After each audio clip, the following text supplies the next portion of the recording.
पूरा का पूरा एक poultry based fish farming system है। जैसा आप ये देख रहे हैं, इसमें बर्ड्स रहते हैं। जब ये क्या है, इनकी जो भी बीट है ये पूरा धुलाई वगैरह होती है, ये तालाब में जाती है, प्लैंकटन डेवलप होते हैं, मछलियों का भोजन होता है। तो 1 एकड़ में अगर तालाब है तो 4000 मछलियाँ उसमें डालेंगे। उसमें भी 40% जो है कतला रहेंगी, 30% जो रोहू रहेंगी और 30% मृगल रहेंगी। और जैसा कि आप ये जाली देख रहे हैं, क्योंकि जाली लगाना इसलिए ज़रूरी होता है कि बर्ड्स क्या है कि तालाब में गिरने का डर रहता है। और इसमें तो आप ये मानिए कम से कम जो है पूरा 1 एकड़ में आप बाउंड्री वगैरह बनाएंगे तो 4 से 5 लाख रुपये खर्चा बड़े आसानी से आ जाता है।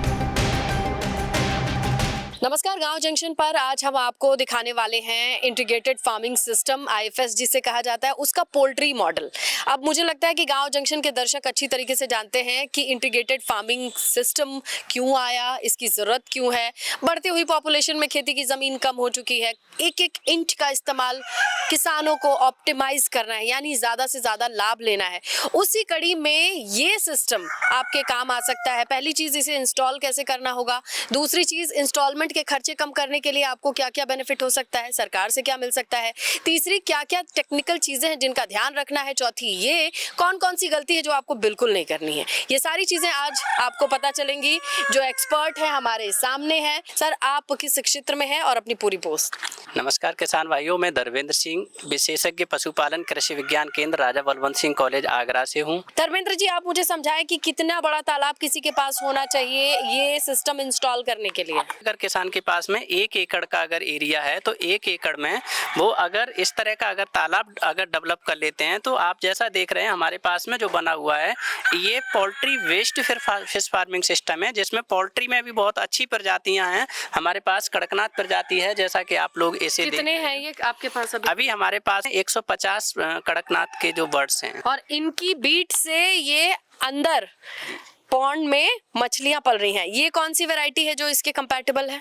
देखिए, ये पूरा का पूरा एक poultry based fish farming system है। जैसा आप ये देख रहे हैं, इसमें बर्ड्स रहते हैं। जब ये क्या है, इनकी जो भी बीट है ये पूरा धुलाई वगैरह होती है, ये तालाब में जाती है, प्लैंकटन डेवलप होते हैं, मछलियों का भोजन होता है। तो 1 एकड़ में अगर तालाब है तो 4000 मछलियां उसमें डालेंगे। उसमें भी 40% जो है कतला रहेंगी, 30% जो रोहू रहेंगी और 30% मृगल रहेंगी, नैन रहेंगी। उसी के साथ बर्ड्स जो पोल्ट्री बर्ड्स, उसको 2 से पोल्ट्री बर्ड अगर रखेंगे तो उनके लिए पर्याप्त जो है भोजन उनको पोल्ट्री की बीट से मिलता रहे। अच्छा, इसको बनाने में खर्च कितना आता होगा धर्मेंद्र जी? पौधों की लकड़ियां हैं, उनमें बांध के अगर ये पूरा सिस्टम इस तरह से तैयार करते हैं तो 1 से 1.5 लाख रुपए में पूरा सिस्टम बन के तैयार हो जाता है, अगर पक्का सिस्टम नहीं बनाते हैं तो। और जैसा कि आप ये जाली देख रहे हैं, क्योंकि जाली लगाना इसलिए जरूरी होता है कि बर्ड्स क्या है कि तालाब में गिरने का डर रहता है और गिरते ही हैं तालाब में बर्ड्स। तो ये टेम्परेरी एक सिस्टम हो गया। उसके अलावा अगर आपको पूरा परमानेंट ऐसा सिस्टम बनाना है जो सिस्टम 10 साल तक चले, 20 साल तक चले, तो आप जो है लोहे का और पूरा ये पक्का शेड बना के ये पूरा तालाब बना सकते हैं। इसमें कितना खर्च आता होगा लोहे का पूरा पक्का शेड बनाने में? हाँ, इसमें तो आप ये मानिए कम से कम जो है पूरा 1 एकड़ में आप बाउंड्री वगैरह बनाएंगे तो 4 से 5 लाख रुपया खर्चा बड़े आसानी से आ जाता है। अब हम बात करते हैं अनुदान की। सरकार कितनी मदद मिल सकती है, कहाँ से मिल सकती है? देखिए, अब इसके लिए जो एकीकृत फसल प्रणाली के अंतर्गत, जैसा कि आपको हमने बताया था कि इसमें हम पोल्ट्री वेस्ट और अन्य आप जैसे देख रहे हो हमारे फ्रूट प्लांट्स भी इसमें लगे हुए हैं। इनकी सबकी अलग अलग योजनाएं हैं। अब जैसे पोल्ट्री की जो योजना की बात है, नेशनल लाइव स्टॉक मिशन जो है, उसमें जो है अगर लेयर बर्ड्स किसान पालता है, 10,000 तक बर्ड्स पालते हैं तो उसमें 50% तक का अनुदान है, जो 20 लाख रुपए का जो इनका प्रोजेक्ट है।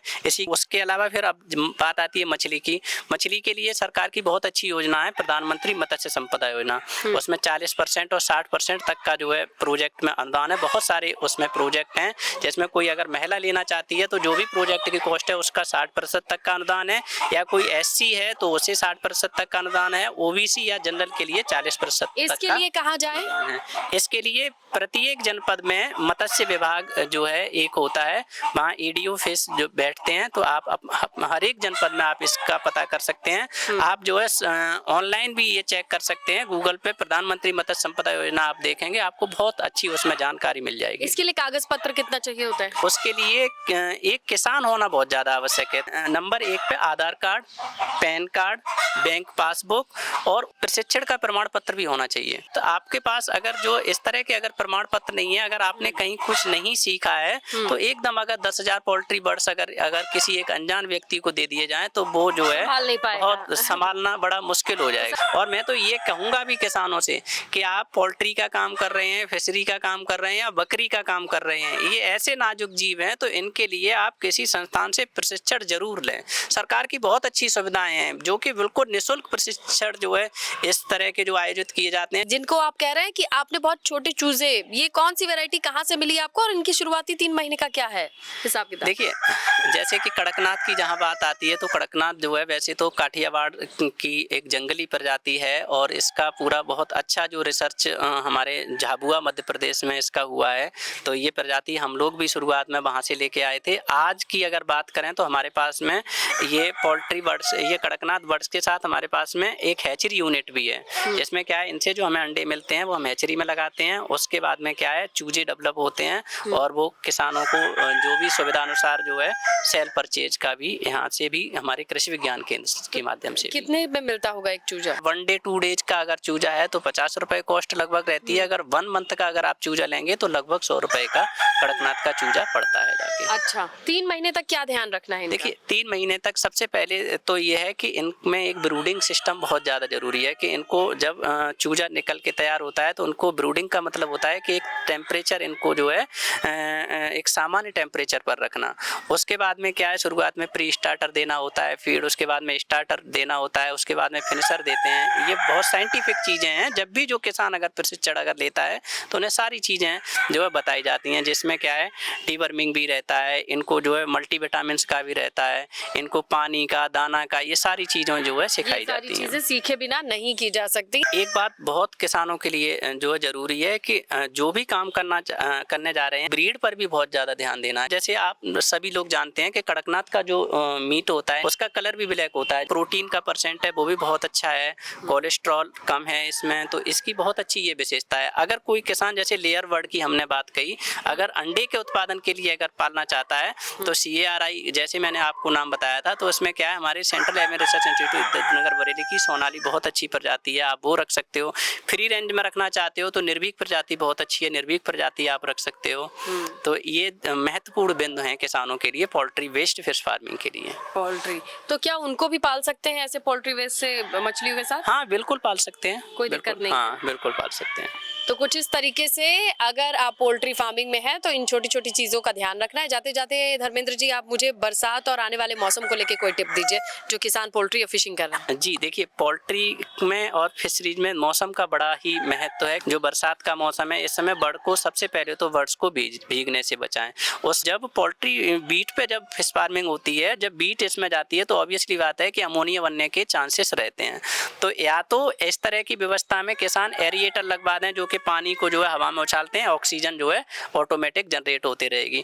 नहीं तो हमारे पास में क्या है खाकी कैंपल प्रजाति की बतख है, तो बतख का क्या काम होता है, बतख भाई तालाब में जाएगी तो ऑब्वियसली बात है कि पानी का जो है सर्कुलेशन बढ़ता है, तो उसमें ऑक्सीजन लेवल जो है डाउन नहीं होता है। तो कोशिश ये करें, जैसे हम लोग तालाब पे यहाँ खड़े हुए हैं, अगर ऐसी संभावना होगी ऑक्सीजन लेवल डाउन हो रहा है तो मछलियाँ क्या है मुंह फाड़ के सांस लेंगी, मतलब मुंह फाड़ के ऊपर जो है सांस लेंगी। तो आप ये समझिए या तो उसमें और भी पानी ऐड कर दीजिएगा, तो वैसे तो O2 लेवल की अब मार्केट में टैबलेट भी उपलब्ध हैं, वो आप डाल सकते हो तालाब में ऑक्सीजन के लिए। हाँ, इसी के साथ जैसे कि अभी बात हमारी हो गई नेशनल लाइव स्टॉक मिशन की, जिसमें पोल्ट्री बर्ड की योजना है और जो है प्रधानमंत्री मत्स्य संपदा योजना के अंतर्गत जो है फिश फार्मिंग की योजना है। इसी के साथ में जैसा मैंने आपको बताया कि जब किसान IFS मॉडल बना रहा है तो उसे फलदार वृक्ष भी जैसे लगाने हैं, तो इसके लिए आप जनपद के जो भी उद्यान विभाग है वहाँ पर संपर्क करके आप जो है जो भी अच्छी प्रजातियों के जो फलदार वृक्ष हैं आप उनको प्राप्त कर सकते हैं। हमने क्या क्या लगाया है? हमारे यहाँ तो पन्नू वर्गीय जो है पौधे हैं, नींबू हैं, अनार हैं। ये चीज अच्छी है कि आप फलदार वृक्ष लगाइए, मछलियों का ध्यान इस तरीके से रखना है और मुर्गों के या फिर पोल्ट्री के लिए जो चीजें ध्यान में रखने वाली हैं वो बेहद जरूरी है। धर्मेंद्र जी आपका बहुत बहुत धन्यवाद, ये तमाम जानकारी हमारे किसानों के लिए कारगर साबित होंगी। धन्यवाद, आपको भी बहुत बहुत धन्यवाद। अगर आपका कोई सवाल है तो कमेंट करके पूछ सकते हैं, कोशिश करेंगे कि डॉक्टर धर्मेंद्र आपका जवाब दें। इसके अलावा गांव जंक्शन को लाइक सब्सक्राइब कीजिए। गांव जंक्शन के लिए मैं श्रीलता। गांव जंक्शन को सभी सोशल मीडिया प्लेटफॉर्म्स पर फॉलो करें। व्हाट्सएप चैनल और जीमेल आईडी पर भी संपर्क साध सकते हैं।